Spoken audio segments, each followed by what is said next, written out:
All right, let's talk a little bit about all-time greats. Ladies and gentlemen, fight fans all around the world, let's talk some boxing.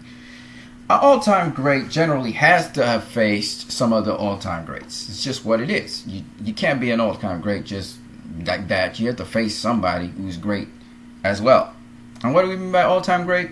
Regardless of time, you would have been great. You would have been ahead of the crop, especially if you look back down into history.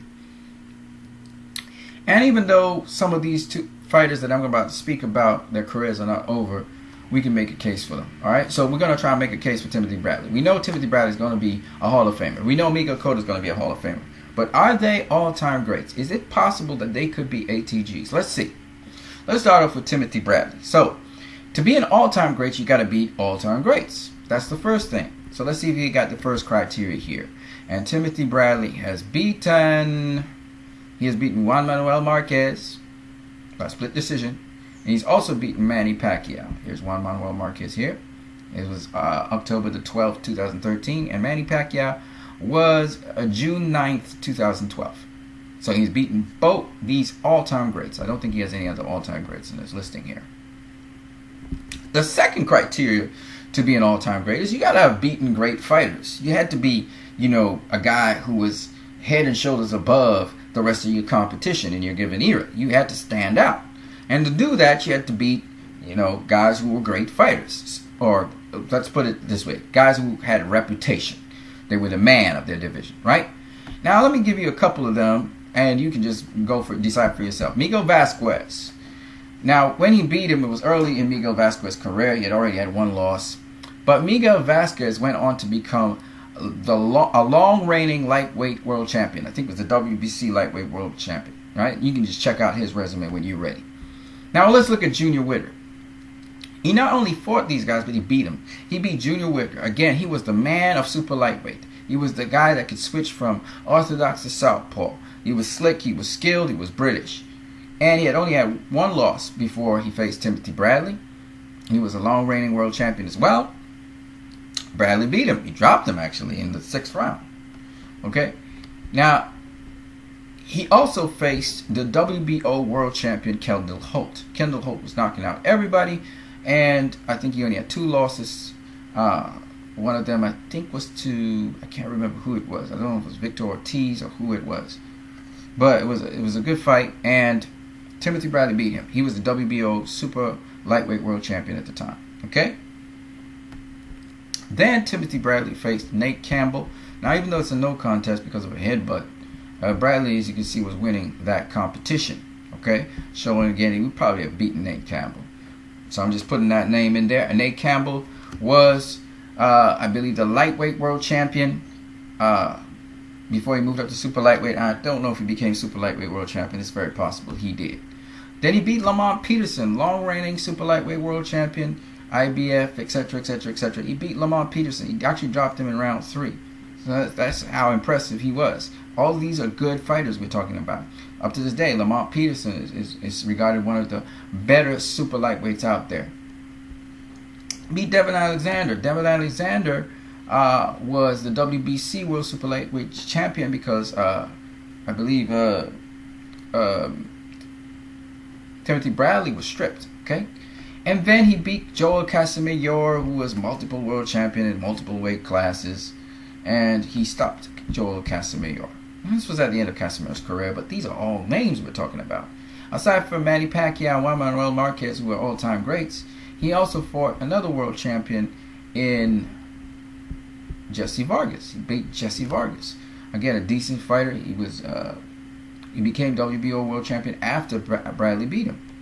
He also beat Brandon Rios, who was a lightweight world champion. Okay, so when you look at this, not only is he a long-reigning world champion himself, but also he beat some really significant names. Okay, Manny Pacquiao beat him back.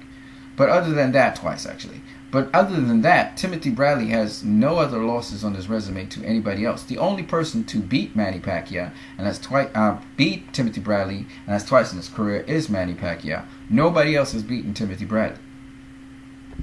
So he has been the most dominant guy in whatever division he was in with the pool of fighters he was facing.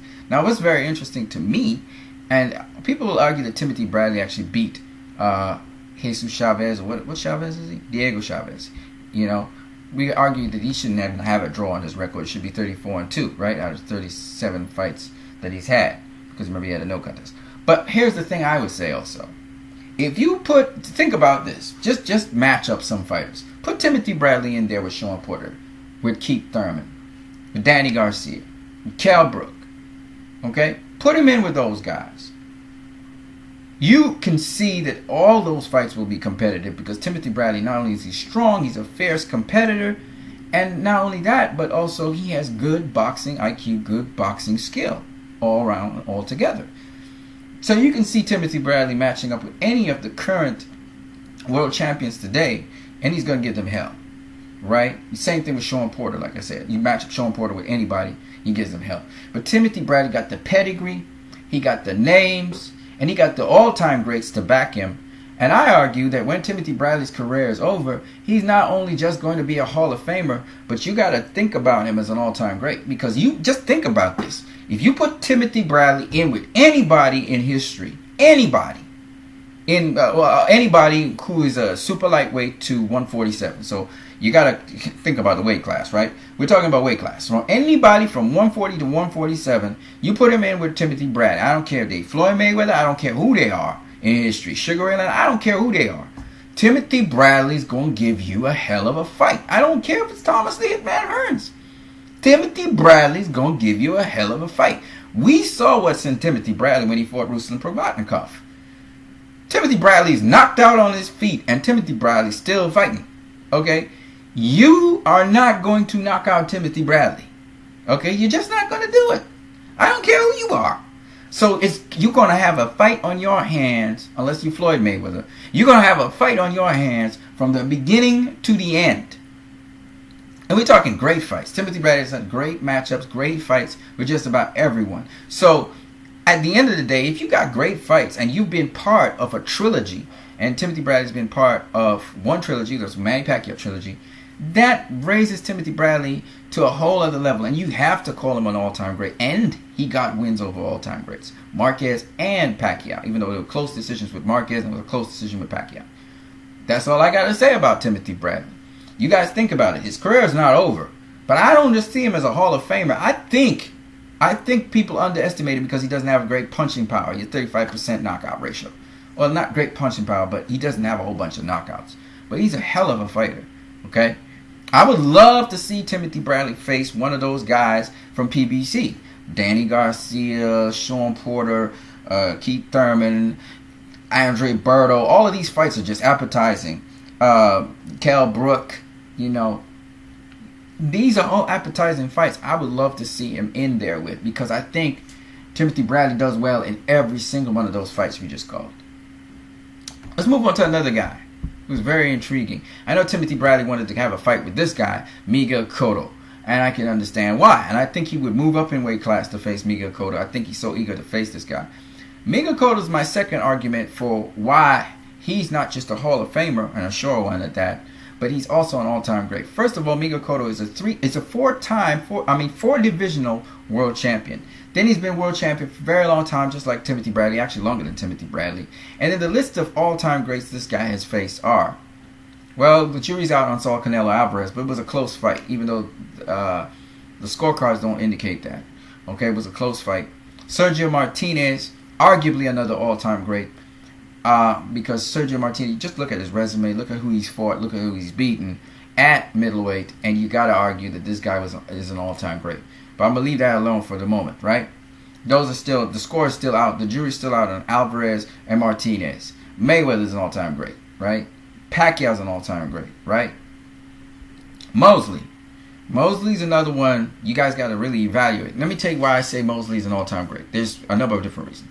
3-divisional world champion. We're talking about lightweight. Very dominant in lightweight. Beat Oscar De La Hoya, the man, at welterweight. Alright? Mosley was the first guy to give Oscar De La Hoya his first defeat. And he came up from lightweight to do that. That's all-time great kind of stuff going on there. And they were exciting fights. Every single fight Mosley fought Oscar, even though I thought Oscar won the second battle. Then Shane Mosley goes on to become super welterweight world champion, beating again another legitimate name. Not saying he was an all-time great. Mosley goes on to lose against Mayweather. He goes to lose against Pacquiao. He loses against Vernon Forrest. He loses against Winky Wright. Those are the guys that beat him. Okay, before he kind of frivoled out, and that was it. Of those names I just mentioned, Mayweather and Pacquiao are all-time greats. So Mosley, he beat one sure all-time great in Oscar De La Hoya. Mayweather and Pacquiao, he lost to those guys, and he also lost to Miguel Cotto. And so Cotto getting Mosley's name on his name makes Mosley the all-time great that I believe he is, who Cotto beat. That's his all-time great he beat. He didn't beat Floyd. He didn't beat Pacquiao. Forget all the conditions. He didn't beat them. But he faced other all-time greats. This is the important thing. So out of the 3 all-time greats we are sure about, he beat 1. Okay? In terms of Sergio Martinez, who I think will be an all-time great, I think Canelo Alvarez will be the next. So that would be 5 all-time greats he'll face. He'd have beaten 2 out of the 5. 3 he would have been beaten by. Alright, let's move on to the names this guy beat. This guy beat some names. So he won the title before he even became world champion. He beat Cesar Bazan, who was a world champion. He beat Carlos Musa, who became a world champion at super lightweight. He beat Randall Bailey, who was a world champion. Okay, and up to recently also he became world champion when he beat Mike. Forgot his name, Mike whatever, to become world champion. Then he beat DeMarcus Corley, who was a world champion. Ricardo Torres was a great fighter, and he had a good fight with him. He knocked him out eventually. He also beat Paulie Malignaggi, who's a 2-divisional, 2-time world champion. He beat Carlos Quintana, who was a welterweight world champion. He beat Okte Urkel, who was a super lightweight world champion. Zab Judah, who was an undisputed welterweight world champion, as well as a super lightweight world champion. He beat Shane Mosley, who was a 3-divisional world champion. Beat Alfonso Gomez, who was a welterweight world champion. He beat Yuri Foreman, who was a super welterweight world champion, undefeated as well. Ricardo Mayorga, who was a super welterweight as well as welterweight world champion. Okay, he avenged his loss to Antonio Margarito, who was a welterweight world champion, long-reigning welterweight world champion. And he also beat Sergio Martinez, who was a long-reigning middleweight world champion and was the guy at the division. He also beat Daniel Gill, who was a 2-time divisional world champion. And remember, Cotto was not really a middleweight. He never really fought a full-fledged middleweight, right? So at the end of the day, when you look at Miguel Cotto's resume, man, it's very, very impressive. He's very, very impressive. He got more names than even Timothy Bradley, even though he has beaten less all-time greats than Timothy Bradley. I argue still that Miguel Cotto, at the end of the day, he's going to be an all-time great. Because no one in Puerto Rican history, nobody has been a 4-divisional world champion. Not Felix Trinidad, who tried to do that. He failed. Nobody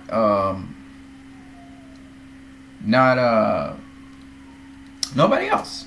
All right, Felix Trinidad was a 3-divisional world champion. Cotto's a 4-divisional world champion, and he did it at his peak weight. He couldn't go further. Middleweight's the highest he could go, right? And he's not true with middleweight. Just like how Floyd, the highest he could go was super welterweight, and then he couldn't even make the full weight. Was the same thing with Cotto.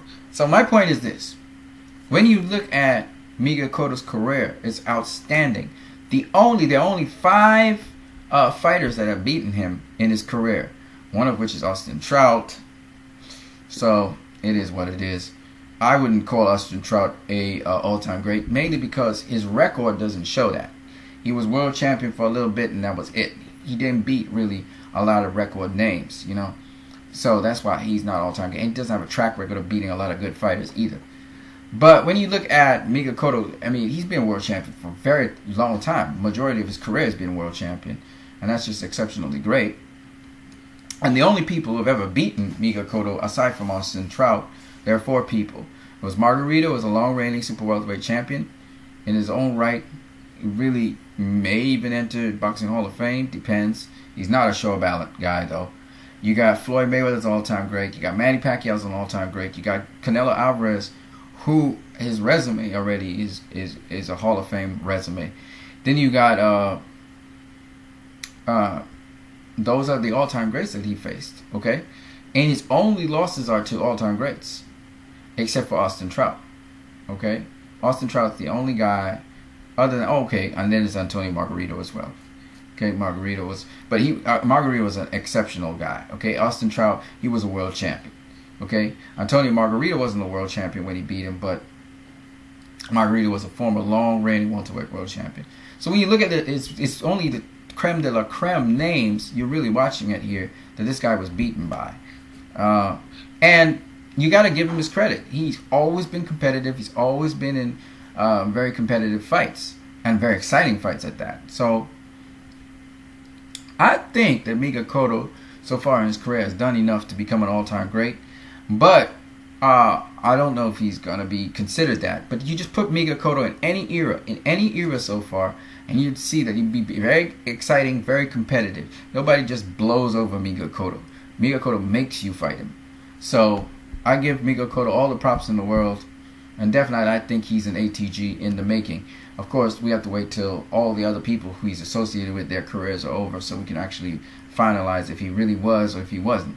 I think that depending on what other fights Miguel Cotto gets after this James Kirkland fight, and if he beats James Kirkland as well, whether it's 2 more or 3 more fights that Miguel Cotto has in his career, I think whatever those fights are, will definitely help to solidify what he will become, if he will be an ATG or not. Same thing for Timothy Bradley. I think whatever fights he ends up fighting, say he gets a fight with Danny Garcia, say he gets a fight with Keith Thurman, say he gets a fight with Sean Porter, I think if he pulls out the win on those guys, it definitely will solidify him as an all-time great. Definitely. No doubt about it. So, or if he fights Amir Khan. I mean, if he beats Amir Khan, again, it's another name on his resume, because Amir Khan's resume is crazy. On that note, you guys have a great one.